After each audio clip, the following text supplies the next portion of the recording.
Wow. This is a long toast. Yeah.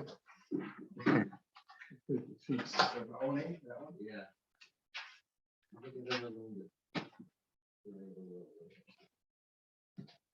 You never know. Never know. Halavai, one day I should go to this place. You're not learning it. You should learn it. You should know it. It should. There's a lot of things that should happen. Oh, yeah, by the way, sounds like my life. Okay, so we're up to the Gemara. I'm Chaf Aleph and Aleph. Should we wait for you? No. I'm Okay. listening. Here. All right, Sarah Mashke.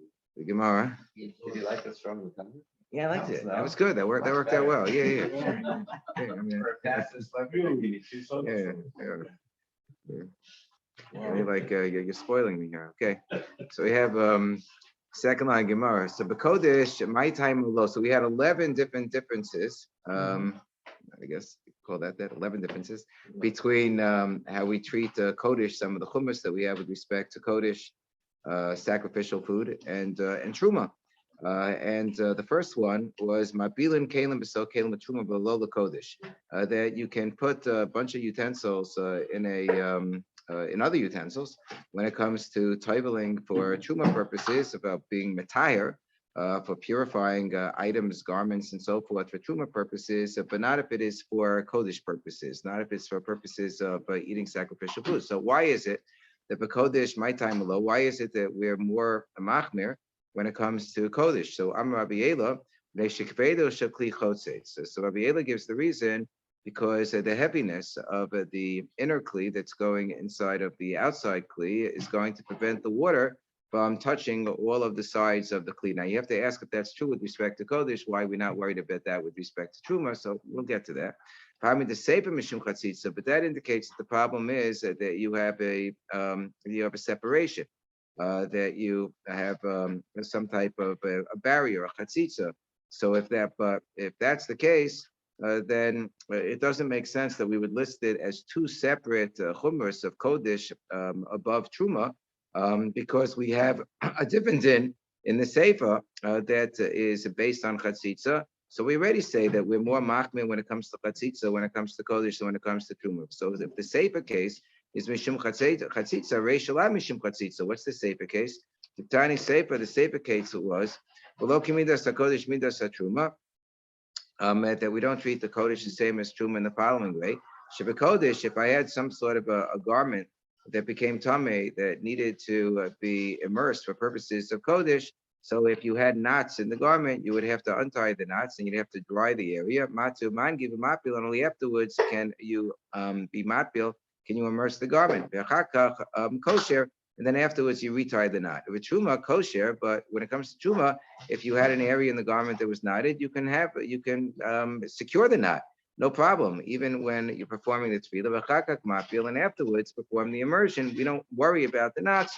We're comfortable that the water will go through the knots for Truma purposes. So that's a case where the reason why you might untie the knots is because you worry that the knot would be a separation. The water wouldn't go inside of the knotty area, and that would be based on chatzitza. So we say, no, we still need two separate cases. According to Rabbi Ela, you can explain that we need two separate cases, two separate distinctions between Kodesh and Truma, where we're more machmir with respect to Kodesh based on chatzitza.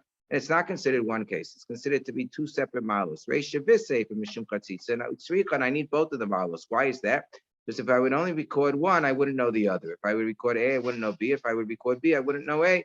Diashmin and Reisha, if I only had the first case that says that I can't immerse one utensil in another utensil, Havamina, I would have thought that's because I know time with Lakodesh lo, mishum kebedo shokli. Deika, because of the fact I have the heaviness of the inner kli that's weighing down into the outer kli, and it's preventing the water from going between the outer kli and the inner kli of Asefa.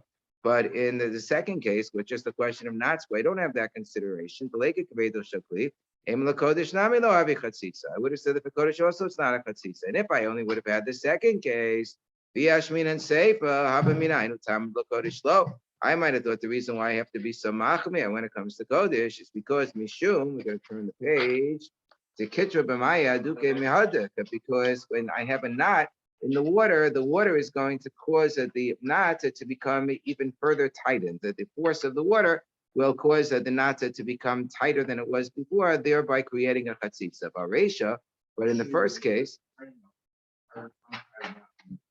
yeah, exactly. It makes it more dense. Avaresha, a good bargain. Avaresha demaya kuye maklule lemana lohavia chatzitza. But in the first case, where I have one utensil inside of another utensil, I could say that the water itself will lift up the inner utensil from the surface of the outer utensil. Therefore, it will be less likely to be a chatzitza. It will be less reason to be makmir. In that case, Srika, that's why I have to record both cases, even though both cases have to do with concerns regarding chatzitza, but they are different concerns, and I wouldn't be able to derive one from the other. So says the Gemara. Why are we talking about some kind of clean with knots?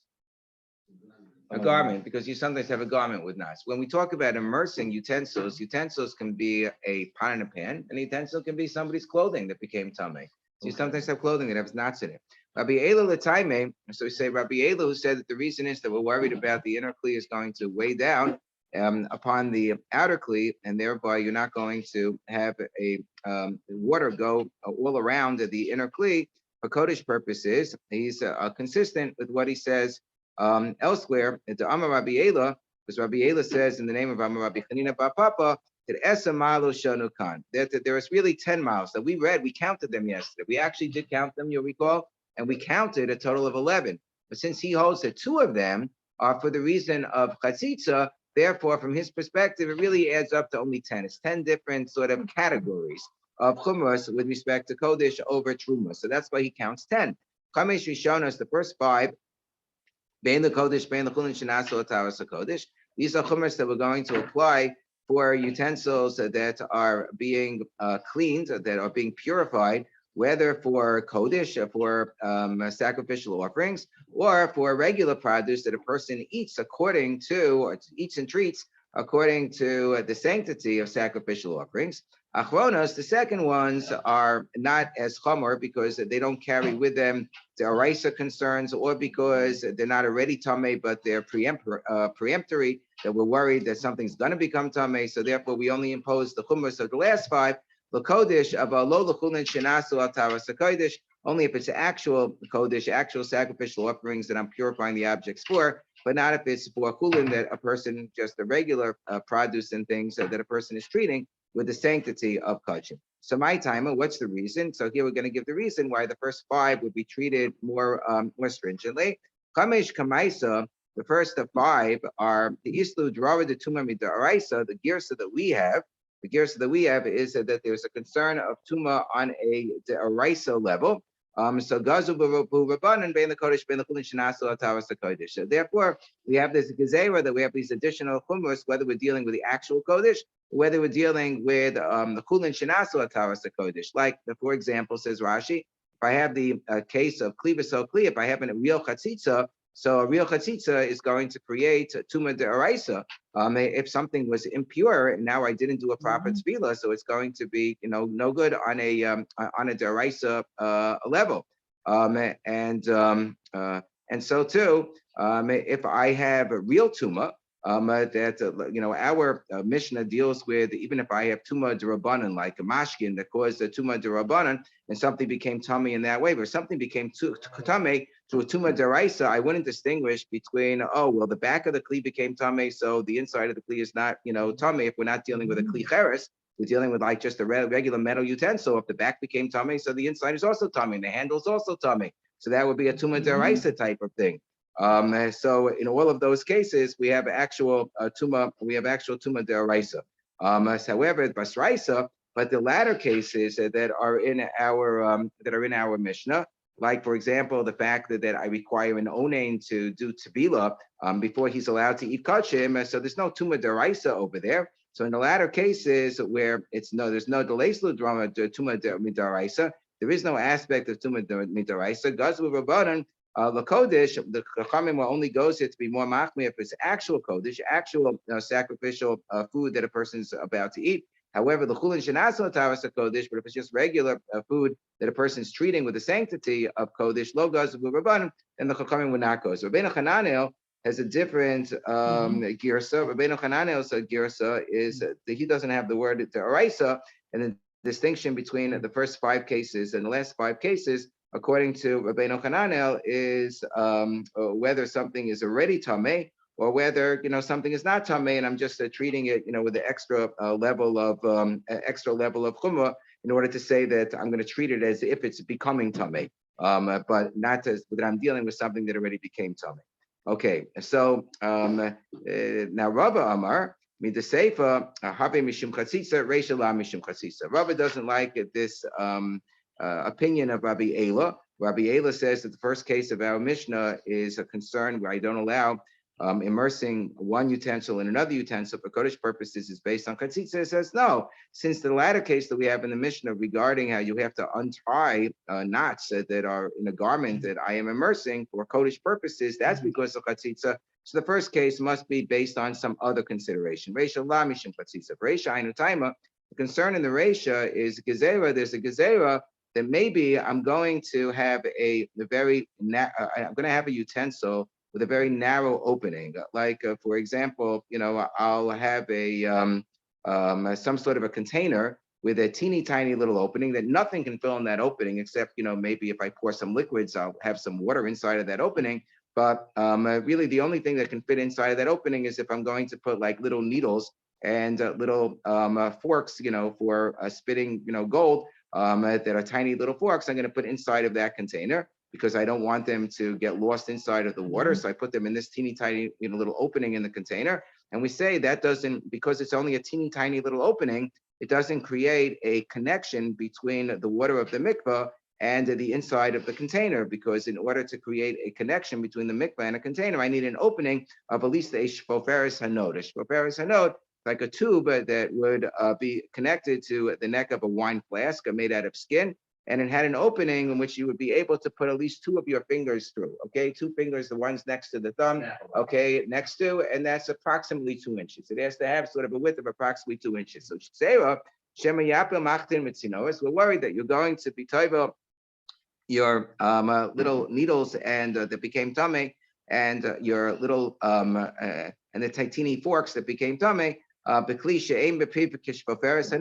Inside of a utensil that does not have an opening of a shoferes hanod, just because our Mishnah says that in order to be connected to a mikvah, for example, we have this if we're doing hashaka, right? If I have a mikvah that's not 40 sa'ah, and I want to be able to detable in it, so I create like a little hole that connects it to a mikvah that does have 40 sa'ah, and that little hole has to have the width of a shoferes hanod that I'd be able to put 2 fingers through it. Or if I have a mikvah made of mayim she'ubin, that's made up of water that was drawn water that I just poured in from a sink, for example, that was in a reservoir, so it was drawn water, which I wouldn't be able to be toivel in, and I have a little hole that connects that to a mikvah of rainwater that fell naturally, 40 sa'ah, so that I would be allowed to be toivel in the other mikvah of mayim she'ubin. It kind of like purifies that water. But in order to have that connection, and we do this connection, we have this all the time. We have in our mikvahs that we built, we have a bor hashaka, a bor that's made up of a pure, rainwater that's connected with a little hole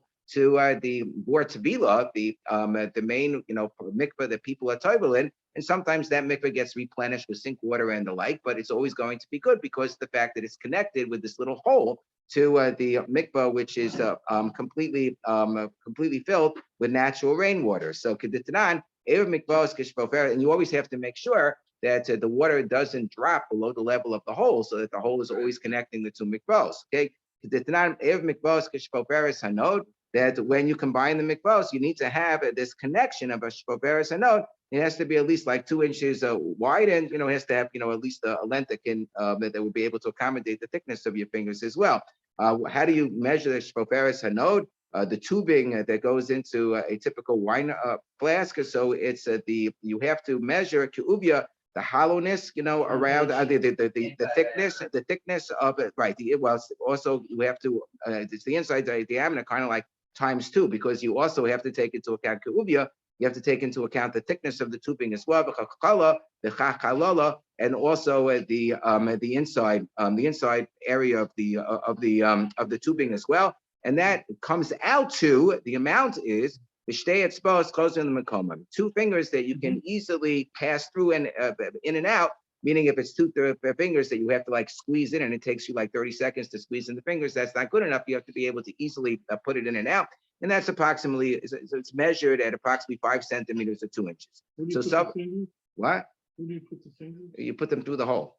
Yeah, right. Put through the hole of the tubing. Notice you have tubing which has like a little bit of a hole on it. So you have to be able to. So again, we're measuring through a Shperes Hanod, and the way that we measure the amount is the Shperes Hanod and the thickness of the Shperes Hanod, but it translates into an opening between 2 mikvahs or between a mikvah and items that I want to immerse inside of a utensil that I'm putting in the mikvah. It has to have an opening of approximately 2 inches. And here we're worried that if we're going to allow people to be toiva one item on top of another item, maybe a person might be toiva an item like a small item like a needle inside of a utensil that doesn't have a shpoperes node that would connect it to the mikvah, and that's the reason why, at least for Kodesh purposes, we impose that gezerah, but it has nothing to do with chatzitza per se, according to the opinion of Rava. Yes. Yeah, so you're putting the small item, like the needle, inside of the bottle, say, but the bottle has to have an opening. It has to have an opening of of 2 inches, right? Or shpoperes node. And we're worried that you might not do that. If you didn't do it, then it wouldn't be a kosher tefillah. So Savala kehade. And that's what we say as well. You know, in Hilchos Tfilas Kalim, and the Ramah Paskins in Hilchos Tfilas Kalim, if I'm going to I have a bunch of, little items that I want to be toivel in the mikvah, and I'm going to put them. Well, often we have that, like in our Kalim mikvah here on Tui. So we have baskets, that you can put the items in. You have to make sure the basket, whatever item, that it has an opening of at least 2 inches. If it didn't have an opening of at least 2 inches, so then you wouldn't be allowed to be toivel the other items inside of the basket. So So Rava held like the opinion of Rav Nachman Amar Rabba Bar Abua, that the number of categories, we're just going to go a little bit longer because this way we'll have less to do tomorrow. The Yud Aleph Malo Shanukan, that there are 11 different categories of chumrah with respect to Kodesh over Truma that are listed in our Mishnah, because the first category is different from the latter category that's based on Chatzitza. It's based on a totally different consideration of Zera, Shema, Yapilt, Machatzin Mitzinorias, B'klisha B'fiv Kishpo Paris. I know. Sheish Rishonis bein the Kodesh bein the Chulin. So the first 6, which includes also the one that has to do with Chatzitza later on, apply both to Kodesh and to Chulin Shalanas Taras Kodesh and Achronis. And last 5, the reasons that we mentioned, only apply the Kodesh, only apply for Kodesh purposes of Allah, the Chulin Shalanas Taras Kodesh. So Ma'ika bein the Rabbi Yela. What would be a nafkamina in terms of something that would be a difference in halacha between the opinion of Rava as to what the first gezerah or the first mile is based upon, and Rabbi Yela in terms of what he held that the first mile is based upon, and he held it was based on chatzitza. So Ika Benayu, a difference between their 2 opinions would be Sav Gagusni. If I had a basket, or a Gagusni is a very large, gargantuan wicker basket, Shemilan Kalim, that you filled up with Kalim, you fill them up with utensils. A Sav Gagusni clearly have an opening of more than 2 inches of a kishperes node. They're always going to have, these are giant objects, they're always going to have an opening of a kishperes node. That's how we'll understand the Gemara. The bilan, and you would toivel them. If I'm really worried that the reason I should not be toivel an item in another item is mishum chatzitza, so ika. So I'd have to worry about chatzitza, because it doesn't matter whether I'm toiveling in a ksava gagusni, I still have the inner item, which is weighing down on the outer item, and therefore there may not be, water that would come in between. And that's according to Rabbi Yela. However, according to the opinion of Rava,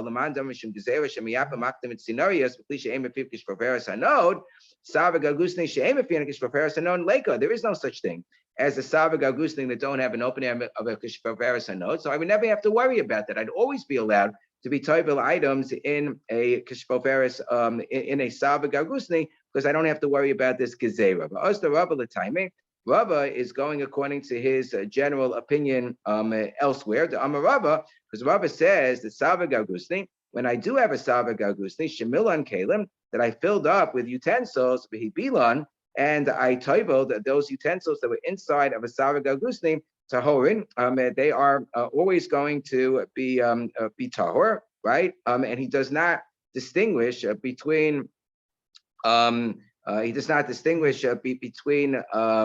Kodesh or a Chumash. Umikvah shechalku, B'sara gagusni hatovel sham lo osalo tevila. And if I have a mikvah which was divided, this is a separate halacha. It's a separate halacha. And this halacha is that if I took one of these very, very hefty objects and I put them across the entire area of a mikvah, and I split the mikvah into two, and now on one side of the mikvah I don't have 40 sa'ah, on the other side of the mikvah I don't have 40 sa'ah, it would be considered as if it split the mikvah in two. Shemil and Kalim mikvah shechalku b'sara gagusti atov sham lo also lo tvila, because you can't say that there's some moisture that would carry over from one side to the other side. It's true there's some moisture, but there's moisture in the earth. And if I have two water holes in the earth, and one of them has a 40 sa'ah, and the other doesn't, I don't say, and they're like half a mile away, I don't say that the one that's half a mile away is automatically a kosher mikvah because of the fact that there is like moisture in the earth and in the surface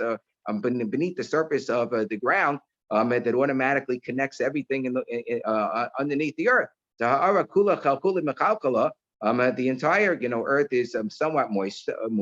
But we don't say that if I have a little water hole here, let's say each one is less than 40 sa'ah, I don't say that they're all connected or that one is connected to the other. But he says, and this is a very, very interesting distinction that is one that really changes our understanding of this entire din. He says that this is only if you are immersing, let's say, the needles and these little forks are being immersed in a container which itself does not require tevila. So if that container does not require tevila and it doesn't have a kasher hanod, so then I say these machatim and sinorios are not going to have a kosher tevila. We're going to say that they weren't properly immersed. But let's say the container that they are in also requires tevila. So then we have a migo. Since the tefillah is going to be good for that container because that container was immersed fully in the mikvah, so whatever was inside that container, even though the water may not have gone fully inside that container because it was only such a very small opening, nonetheless, whatever's inside that container becomes tahor by extension as well. So this is a very important distinction. But if this utensil that didn't have the opening of a kashproperes hanod also required tefillah, and I immersed it in the mikvah and I had the needles inside, migo desalka tefillah lekule gufe demana. Since the tefillah is considered to be good for the outside utensil, for that required tefillah because it was tummy, so kunami the kalim de ispe, it's also going to be good for the kalim which are inside. The Tanan, which is just going to go a little bit longer. The Tanan, but it's only 724, so don't worry. Kalim shemilan kalim vehitzbilan. If I have kalim that were filled up with other kalim, that's our case, right? That I have a lot of kalim that I'm immersing kalim within each other. Hare elu tahorin. So then they're going to be tahor. That's our, regular case of truma. We're talking here about truma. Obviously, it wouldn't be good for kodesh. That's the first din of our mishnah. But we're talking at least for truma, they would be tahor. If they would be toivel together, one kli inside of another kli. And then we have this sort of peculiar line that the Gemara is going to spell out exactly what it means. And if it wasn't mixed up, if the immersion was such that the water was not mixed up, it was not meruvim, it wasn't combined with each other, so that would not be good unless you have a kishpaperes hanod. What does that mean? About imbim lo tavo ma'im meruvim sounds like a jumbled language. So my comer. So what that last line means is as follows. Explains the Gemara. Bim lo tavo. What does it mean? Bim lo tavo. Haki comer. This is what it means. Bim enot tzarech lahadbilo. If you did not need to immerse the outer utensil because the outer utensil was not tameh, and therefore you're relying upon the waters being mixed with each other the same way you would rely upon it in order to do hashaka of a kosher mikvah with a non-kosher mikvah. So in order to have that combination, and in order for the tevila to be kosher when you're putting items inside of a narrow utensil, you would need for there to be an opening at least that is as wide as a kishpoperes hanod in order for it to be a kosher, tefillah when the outside utensil does not otherwise require tefillah. And we'll stop here. We'll continue Mitzvah Shem tomorrow.